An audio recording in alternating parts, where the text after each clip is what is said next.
Қайырлы күн ата-аналар, тоғызқұмалақ ойнайтын барлық ойыншылар. Бүгінгі сабағымның тақырыбы қанша жүріс бар ойынында формулаларды қолдану. Формуланы қолданып есепті шығару үшін бала көбейту кестесін жатқа білуі керек. Төртінші сабақта берілген тапсырманы қарайық. Мұнда 6-шы отауда бір құмалақ болса, 3 жүріс шығады. 4-ші отауда 2 құмалақ болса, 10 жүріс. 2-ші отауда 3 құмалақ болса, 19 жүріс. Барлық жүрістерді қосқан кезде 32 жүріс шығады. Қанша жүріс бар ойынында бала формула арқылы есептерді шығарады. Осы ойынды ойнату арқылы балаға 9 құмалақтың жүрісті есептеу формулаларын жаттатуға болады. Формуланы жаттаған бала есептерді формулаға қарамай шығарады. Ал енді формулаға назар аударайық. Бірінші кестеге қарасақ, отауда 4 құмалақ болса, 4х алу 5 формуласын қолданамыз. Мұндағы 4 құмалақ саны х құмалақтарды жинайтын отау санынан құмалақ тұрған отау санын алу, ал 5 егер отауда 4 құмалақ болса, 5-ті аламыз. 5-ші отауда 4 құмалақ болса, 4 көбейту жақша ішінде 9 алу 5 тең 11 жүріс шығады. Отауда 5 құмалақ болса, оның формуласы 5х алу 9.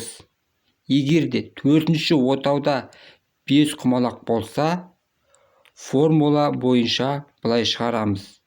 5 көбейту жақша ішінде 9 алу 4 алу 9 тең 16 жүріс шығады.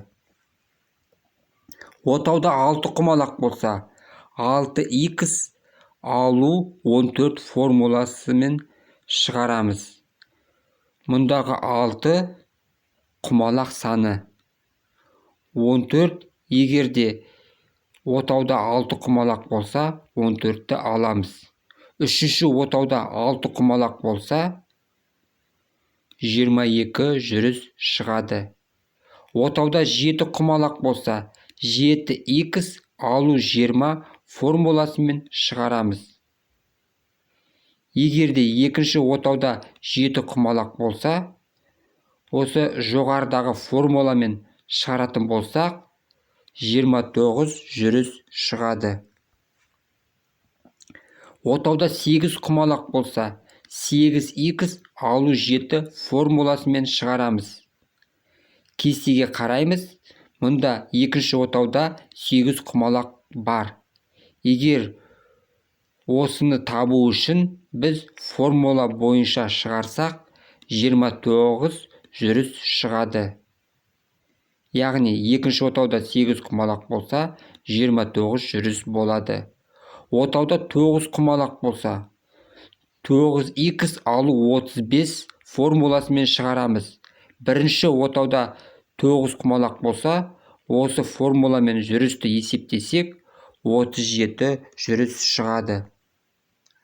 Менің сабағымды көріп жүрген барша көрермендер, менің каналыма жазылу үшін подписаться дегенді басыңдар.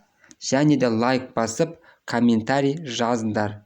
Ал енді балалар, сіздерге мына тапсырманы келесі сабаққа дейін орындап көріңдер. Келесі сабағымда бастаушы, қостаушы жүрістерін есептеуді көрсетемін. Назарларыңызға рахмет. Сау болыңыздар.